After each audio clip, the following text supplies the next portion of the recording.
नमस्कार, मैं हूं अजय और आप देख रहे हैं महाबहस।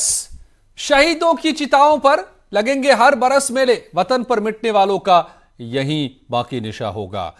मगर यूपी में शहीदों की शहादत पर अब सियासत हो रही है, और वो भी जातीय सियासत।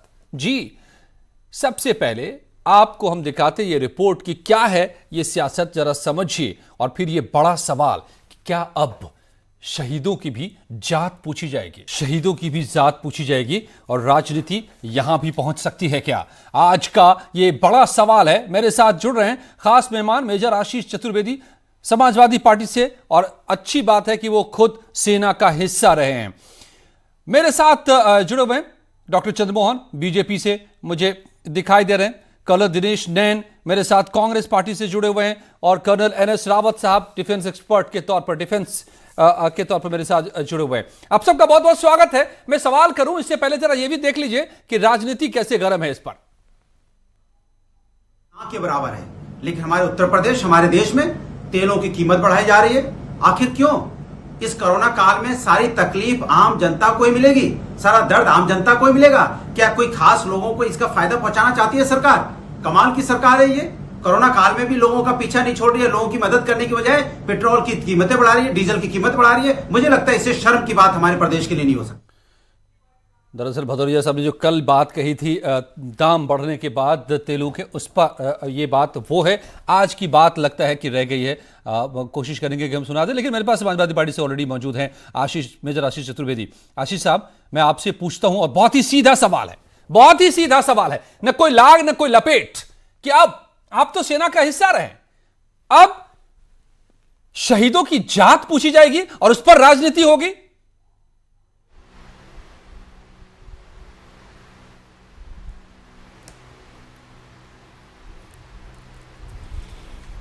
देखिए, मुझे ऐसा लगता है कि इसको कुछ गलत तरीके से जो है वो दर्शाने की कोशिश की जा रही है। सबसे पहले जब ये वाक़या हुआ, उसके बाद योगी आदित्यनाथ जी ने 2 ट्वीट किए थे। उसमें उन्होंने एक जो ट्वीट था उसमें लिखा कि जो शहीद हुए हैं उनके परिवार को 50 लाख रुपए दिए जाएंगे और सरकारी नौकरी दी जाएगी। और वहीं एक और व्यक्ति के लिए जब उन्होंने ट्वीट किया, उस पर लिखा कि जो भी लिखा, लेकिन उसमें ये 50 लाख रुपए और सरकारी नौकरी देने की बात उस ट्वीट में नहीं लिखी। तो यहाँ से जो ये भेदभाव है, ये कहाँ से शुरू होता है? ये वहाँ से शुरू होता है। जब हमने ये देखा तो हम लोगों ने आवाज़ उठाई कि भाई, आपने एक व्यक्ति को दिया, बहुत अच्छी बात है, आप दूसरे व्यक्ति को भी दें। क्या आप किस कारण से ये उनको नहीं दे रहे हैं? इसलिए ये बात समाजवादी पार्टी ने उठाई थी। इसमें किसी की जाति पूछने या न पूछने का तो कोई सवाल ही नहीं था। देखिए, हमारा प्रयास, सेना का हिस्सा रहे हैं और अब आप राजनेता हैं, उन दोनों आप एक राजनीतिक पार्टी के प्रवक्ता के तौर पर यहां बयान दे रहे हैं, और उसमें आपकी बात में राजनीति दिखाई पड़ गई। और कहां पर राजनीति में बताता हूं आपको, वो यादव, वो आशुतोष यादव आपने हाईलाइट कर दिया, जबकि सरकार ने कहा और पहले से कह रखा है कि भाई जो भी सेना के हों, अर्धसैनिक बल के हों, सभी को मुआवजा सरकार देगी, यूपी सरकार। ये योगी आदित्यनाथ ने सालों पहले कह दिया था ये। तो इसमें कहां से इसकी गुंजाइश पैदा हो गई कि आपको लगा कि एक को दे रहे हैं, दूसरे को नहीं दे रहे हैं? तो योगी आदित्यनाथ आपको यादव को हाईलाइट करना था क्या? मेरा ये सवाल है, नहीं रोकना चाहूंगा, और यहीं पर मुझे कहना पड़ रहा है कि क्या आप शहीदों से मैं आपको यहीं करेक्ट कर देता हूं। आपने शायद मेरी बात को ध्यान से, आपने मेरी बात को ध्यान से नहीं सुना। मैंने जब कहा कि योगी आदित्यनाथ ने 2 ट्वीट किए, उनको जब खुद अपनी बात, उनको दोनों ट्वीट में ये लिखना चाहिए था ना कि हम जो दोनों व्यक्ति हैं उनको दे रहे, एक के में लिखा और एक के में नहीं लिखा। तो जब योगी आदित्यनाथ को ही याद नहीं है कि उनने 2.5 साल पहले क्या कहा था, जब वो एक ट्वीट कर रहे हैं और वो उसमें एक जगह लिख रहे हैं कि हम ये देंगे और दूसरी जगह ऐसा कुछ नहीं लिख रहे हैं, तो ये हमने तो उस जो एक व्यक्ति था, हमने सरकार से ये पूछा क्या ये यादव है, मुझे लगता है कि इसका जवाब देना चाहिए क्या इसको नहीं देंगे डॉक्टर चंद्रमोहन को। मगर मुझे ये भी लगता है कि जब एक नियम सार्वजनिक तौर पर तय है, उनको ऐसा नहीं करना चाहिए। हमने अर्धसैनिक बलों को भी हक के लिए लड़ाई लड़ी कि कोई भी व्यक्ति हो, चाहे 3 लोग होते, 4 लोग होते, और दोनों का वक्त अलग है, दोनों की शहादत अलग अलग है, दोनों के अलग अलग समय में पार्थिव शरीर पहुंचे थे प्रदेश में और अलग अलग वक्त में रिएक्शन भी सीएम का आया था। लेकिन इस बीच में ये जबरन ये ट्वीट समाजवादी पार्टी का कभी भी अलग नहीं होती, शहादत शहादत ही होती है, उसे कभी भी आगे पीछे नहीं किया जा सकता। शहादत शहादत है।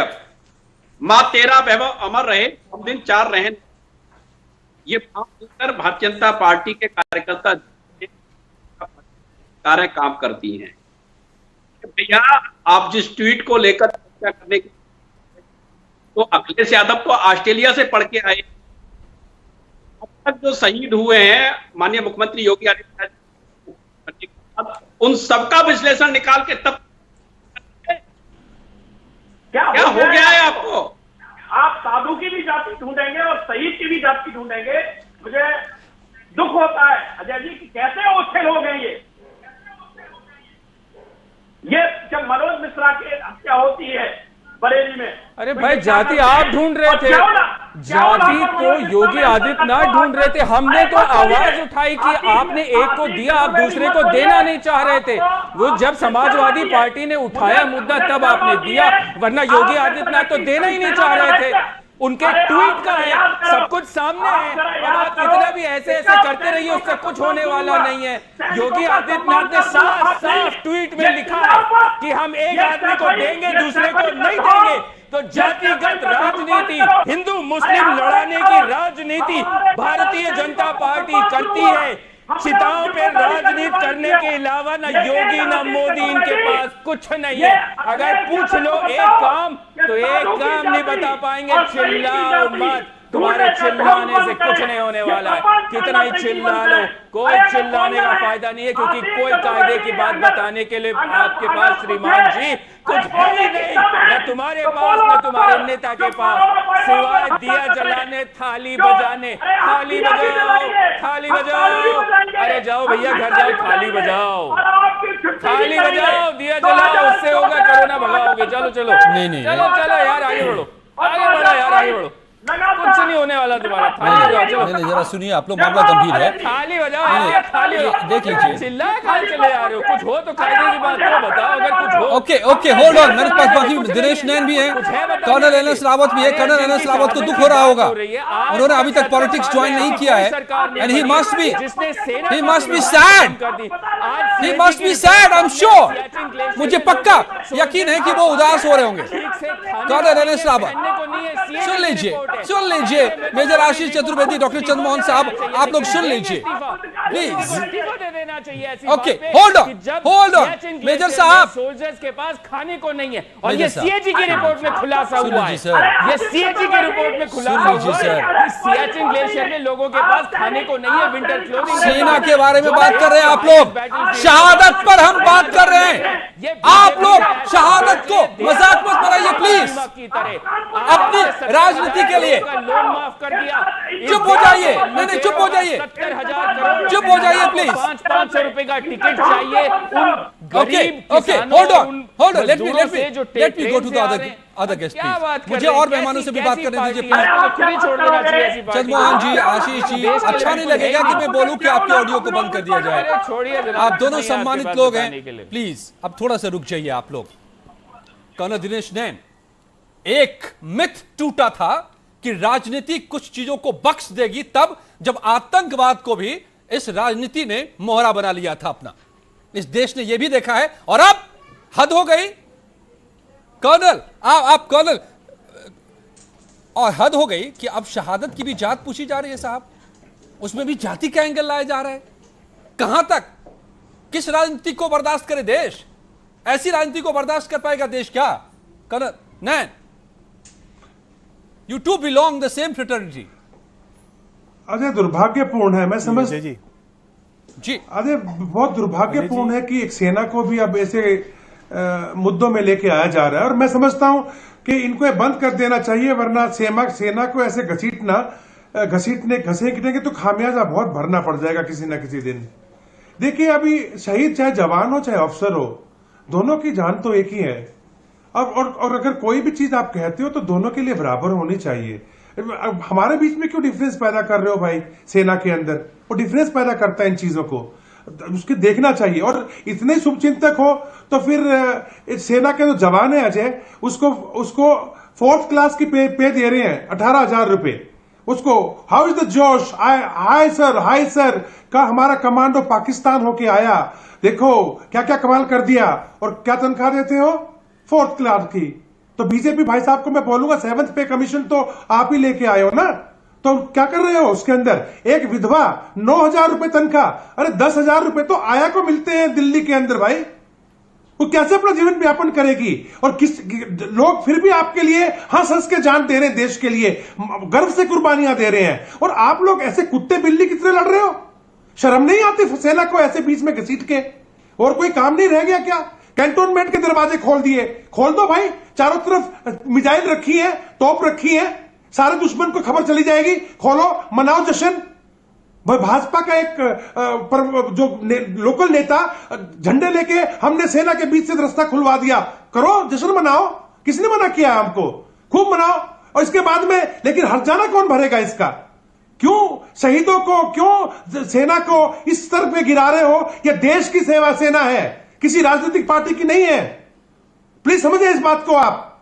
आपको कोई हक नहीं बनता सेना के बारे में एक भी शब्द बोलने का ऐसा। उनकी डिसेबिलिटी पेंशन को नहीं देख रहे आप? जवान को मिलिट्री स्पेशल पे जो है मात्र 5,000 रुपए, अरे 10,000 रुपए तक आप उनको नहीं दे पा रहे हो। हाई एल्टीट्यूड के अंदर उनको कुछ नहीं देते हो। उनके परिवार को कोई पीछे नहीं देख रहा, वो हंस हंस के कश्मीर से लेके हर जगह पर जान दे रहे हैं, और शर्म नहीं आती इनको? जोर जोर से चिल्ला रहे हैं ये। इन्होंने कभी सोचा भी है? एक ये जो भाई साहब बैठे हैं यहाँ पे बीजेपी के, 2 घंटे सियाचिन में गुजार के आ जाओ जवान के साथ, समझ में आ जाएगा तुमको जवान क्या होते हैं। थोड़ी सी राजनीति में जुड़ गए। मैं सोच रहा था कि आप colonel, you have been a part of army. नहीं, मैं राजनीति की कोई बात नहीं कर रहा हूं। आर्मी फैमिली, मैं राजनीति की कोई बात नहीं कर रहा हूं। ये सारा मुद्दा आज उठा है एक ट्वीट से, जिसमें सरनेम को ढूंढ लिया गया, और ये हम देशवासियों को मंजूर नहीं है। हम आर्मी को, हम सेना में सरनेम नहीं देखते हैं। राजनीति ने तो उसको मोहरा बना रखा है, सरनेम को, पूरी राजनीति को बांट रखा है दशकों से, और देश गर्त में चला गया, ये भी हम देख रहे हैं इसकी वजह से। लेकिन अब आर्मी में भी ये टॉपिक ही गलत है। कौन ये टॉपिक ही गलत है आज? कर्नल एनएस रावत साहब। ओके, नहीं, टॉपिक इसलिए है सर कि हमारे सैनिक होते हैं, हमारे शहीद होते हैं। वो शर्मा या यादव या सिंह और ठाकुर नहीं होते। वो कर्नल एनएस रावत साहब, आई थिंक कि आपको दुख हो रहा होगा कि हम किस मुद्दे पर बात कर रहे हैं जी। कभी आतंकवाद पर आंसू बहाया था इस देश ने, यह भी देखा था इस सियासत ने, देश की सियासत ने सहानुभूति जताते हुए, और अब हमारे सैनिकों पर के सरनेम तलाशे जा रहे हैं, शहीदों के सरनेम तलाशे जा रहे हैं। Is it affordable? क्या हम ये अफोर्डेबल है क्या हमारे लिए?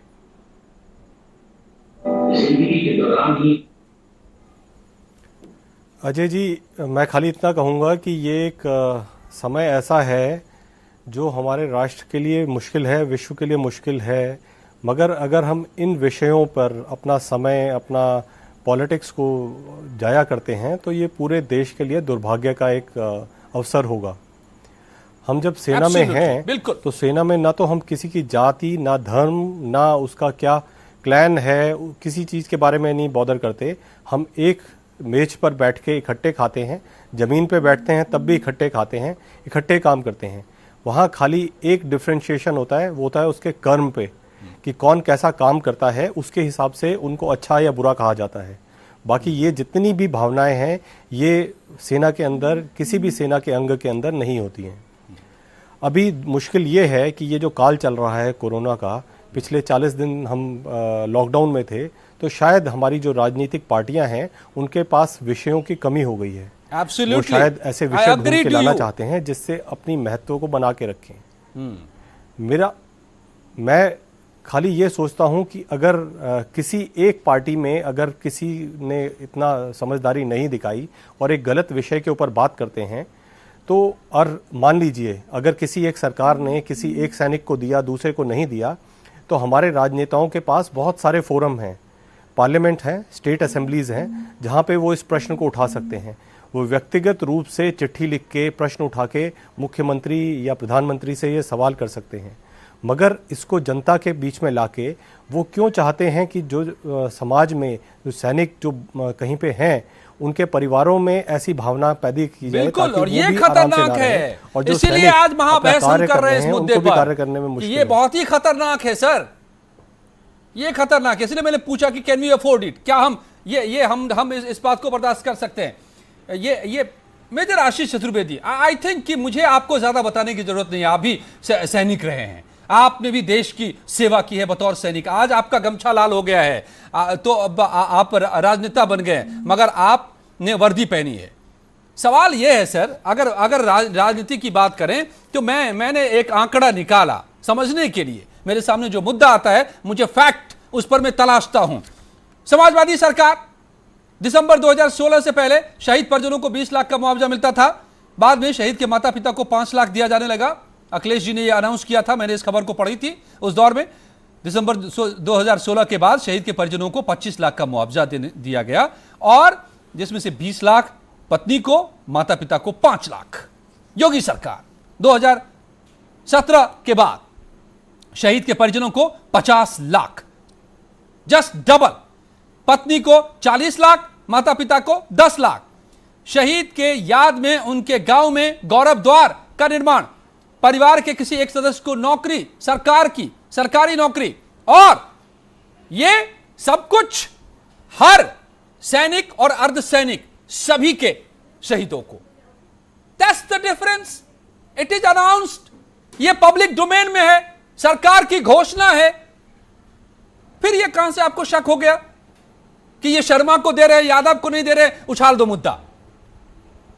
क्या होगा सैनिकों के बीच, आप बताइए, हमें समझाइए, आप तो सैनिक रहे हैं, क्या संदेश जाएगा? वही बार बार वहीं पे आ रहा हूं कि अगर योगी आदित्यनाथ जी ने अगर ट्वीट, दोनों आप उनके ट्वीट देख लीजिए, अगर एक में वो ये लिख रहे हैं कि मैं 50 लाख और एक हम जो है एक सरकारी नौकरी आपके परिवार को देंगे, ऐसा उन्होंने एक ट्वीट में लिखा। दूसरे ट्वीट में उन्होंने ऐसी चीज़ नहीं लिखी। तो जब मुख्यमंत्री ही ऐसे जो है वो बांट कर रहा है, हमने तो केवल उस विषय को उठाया है। देना ना देना तो मुख्यमंत्री और सरकार जो है उसका फैसला है ना, देते तो वो हैं, नहीं देते हैं तो भी वो हैं। जब उन्होंने एक जगह ऐसा कुछ मेंशन नहीं किया कि हम देंगे, तो हमने इस विषय को उठाया कि आपने क्यों नहीं इसको दिया, क्या यादव होने की वजह से नहीं दिया? हमने इतनी सी बात उठाई। यहीं पर आप गेम कर गए ना, क्लैरिफाई करना चाहिए था, उनको ऐसा नहीं करना चाहिए। मेजर साहब, यहीं पर आपकी पार्टी गेम कर गई। आप अभी क्या यादव होने की वजह से नहीं दिया? बताइए। 25 लाख से 50 लाख हुआ है, ऐसा आप सोच सकते हैं? या जब मैं बोलूं तो आप सुनिए। ये समाजवादी पार्टी की सोच है, ये साधु की और शहीद की दोनों की जातियां देखते हैं। ये के स्वभाव में ये साधु की भी जाति देखते हैं, ये के स्वभाव में ये जाति से बाहर नहीं निकल सकते। अरे भाई साहब, देना जब योगी आदित्यनाथ जब खुद ऐसा कर रहे हैं कि हम एक को दे रहे हैं और एक को नहीं दे रहे, और ये कहा उन्होंने कहा कि नहीं दे रहे हैं? क्या लिख रहे हैं? हमने तो चंद्रमोहन जी अगर ऐसा कहा है तो फिर तो ये बहुत गड़बड़ है। लेकिन ऐसा कहा क्या उन्होंने? एक को दे रहे दूसरे को नहीं दे रहे, तो उसके हक के लिए लड़ाई लड़ी। आप ये कैसे कह रहे हैं कि हमने जात पूछ ली और ये कर लिया? अरे ये काम तो योगी आदित्यनाथ ने किया, हमने तो केवल ये मुद्दा उठाया कि आपने क्यों नहीं दिया इसको। तब सरकार जागी और उसको दिया। यही विषय याद करिए, जब कोचिंग से बच्चों को लाना था तो समाजवादी पार्टी ने यह विषय उठाया कि इन बच्चों को लाया जाए घर। यही मजदूरों का विषय था, तब समाजवादी पार्टी ने उठाया कि इन मजदूरों को घर लाया जाए, है ना? तो हम जब मुद्दा उठाते हैं, जब ये दबाव में आते हैं, तब ये करते हैं। तो उससे पहले याद कर लीजिए ना कि उत्तर प्रदेश में जब टूरिज्म में ताजमहल ही गायब कर दिया था योगी आदित्यनाथ जी ने, उन्होंने कहा कि ताजमहल ही जो यूपी टूरिज्म के जो मेन स्पॉट्स हैं उसमें आगरा से ताजमहल ही नहीं था, तो फिर अब ये गायब होने में कौन सी बड़ी बात थी? आजम खान जेल में है तो कैसे रमजान मनाइए? आपके पास कोई मुद्दे नहीं होते हैं, शर्म आती है, कैसी राजनीति कर रहे हो आप? आजम खान को बाहर निकालो। अरे मुद्दे मैं कह तो रहा हूँ, भ्रष्टाचारी को बाहर मुद्दे की बात कर रहे थे। आपकी सरकार ने 70,000 करोड़ रुपए बेवा किए, उस पर बहस रखवा लीजिए। आपकी सरकार ने डीजल पेट्रोल बढ़ा दिया, जबकि पूरी दुनिया में आज डीजल पेट्रोल सस्ता हो रहा है, पाकिस्तान में सस्ता हो गया, हिंदुस्तान में आपने आपने महंगा कर दिया, ये मुद्दा है, इस पे डिबेट करा लीजिए। आपने सरकारी कर्मचारियों की तनख्वाह काट ली, पुलिस वालों की, डॉक्टरों की, इस पे डिबेट करा लीजिए। महंगाई आपने इतनी बढ़ा दी, उस पे डिबेट करा लीजिए। अरे किस पे डिबेट कराएंगे बताइए? पुलवामा की इंक्वायरी अभी तक नहीं हुई है, ठीक है, उस पे डिबेट कराएंगे? भाग जाएंगे आपके जितने बीजेपी के नेता हैं, इन सब टॉपिक्स पे डिबेट होगी तो आएंगे नहीं, हिम्मत नहीं जुटा पाएंगे आके वहां की न्यूज रूम में बैठ सके, इन टॉपिक पे कराएंगे डिबेट। 70,000 करोड़ रुपए आपके मोदी जी ने माफ किए, अभी 8,000 करोड़ के मोदी जी ने 2 हवाई जहाज खरीदे हैं, इस पे डिबेट कराएंगे?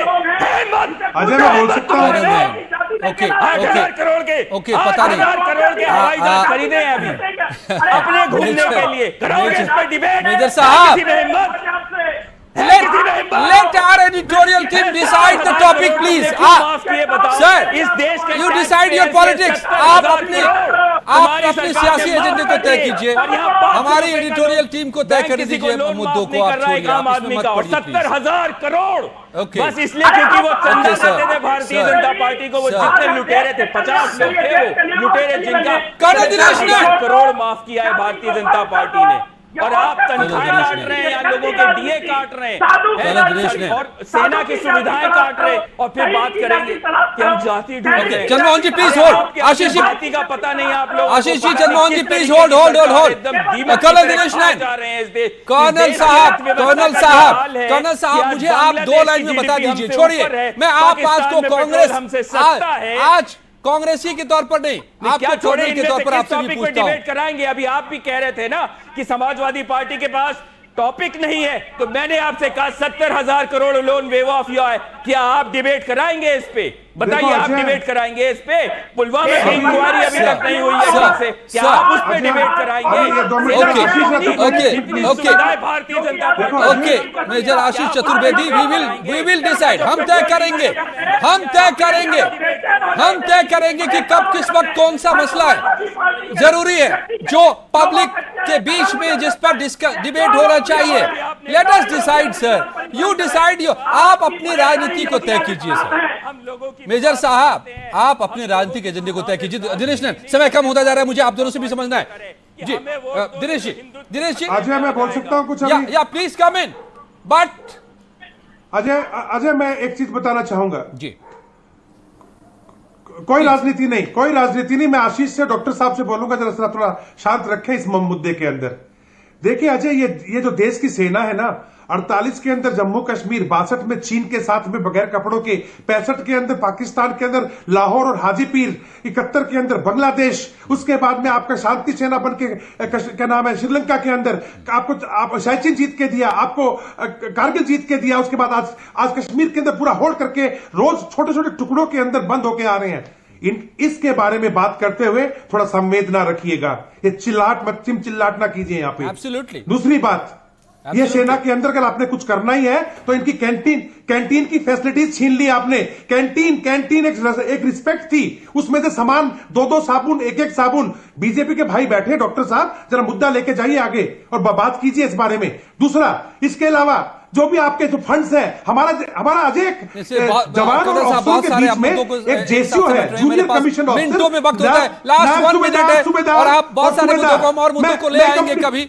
मैं कंप्लीट कर लूं, मुझे रावत साहब के पास भी जा रहे हैं, मैं 1 मिनट कंप्लीट कर लूं। या जेसीओ साहिबान को क्लास 2 अफसर है, लेकिन सिविल के क्लास 2 अफसर को उनसे ज्यादा तनख्वाह दी जा रही है और भाजपा चुपचाप देख रही है। इन चीजों पर ध्यान दीजिएगा आप। उनके मोरल को डाउन कर रहे हैं आप, उनकी पोजीशन को डाउन कर रहे हैं और सोच भी नहीं रहे। जिस मुद्दे को मैं देख रहा हूं, उस मुद्दे में मुझे दिखाई दे रहा है कि डबल किया गया है मुआवजे को और बहुत कुछ बढ़ाया गया है। आप जिन मुद्दों को छेड़ रहे हैं, larger issues, but we will address them some time. इस वक्त मुझे इस मुद्दे को कंक्लूड करना है। रावत साहब, कर्नल रावत, मैं आपसे एक एडिटोरियल रिमार्क जो जैसे हमारा होता है, मैं आपसे चाहता हूं इसमें, because you belong to the army and you are not political. क्या असर इसका होगा अगर हम आर्मी के लोगों में जाति ढूंढने लगेंगे पब्लिक डोमेन में आकर? तो क्या असर इसका होगा? कितना यह खतरनाक साबित हो सकता है?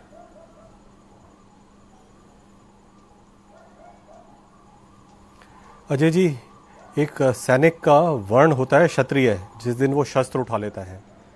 उसका जाति होती है राष्ट्र, और उसका जो धर्म होता है वो होती है इंसानियत। ये जितने भी मुद्दे हैं ये सारे सैनिक समझते हैं और वो इस बात को अच्छी तरह से जानते हैं कि ये राजनीति किस मुद्दे पे और किस बात पे चल रही है। हाँ, थोड़े समय के लिए ऐसी बातें जरूर भ्रमित करती हैं, जो कि हमने पंजाब की प्रॉब्लम में भी देखा था कि लोगों में इस तरह की भावनाएं बढ़ाने की कोशिश करी गई थी। मगर लार्जर तौर पे हमारी जो सेनाएं हैं उन पे इन चीज़ों से या इस तरह के मुद्दों से ज़्यादा असर नहीं पड़ता है। मगर अच्छा ये रहेगा कि हमारे राजनेता भी ये समझे और अपने जो भी राजनीतिक लक्ष्य हैं उनको सेना के कंधे पे चढ़कर साधने का प्रयास ना करें। Absolutely, absolutely. सेना के कंधे पर राजनीति नहीं, सेना के कंधे पर सियासत नहीं। यही एक जो लाइन है, इसी की वजह से महाबहस और इसी से यही बात निकल के आ रही है बहस से। तो आप राजनीतिगण कृपया इस पर ध्यान दें। धन्यवाद आप सबका मेरे साथ जुड़ने के लिए।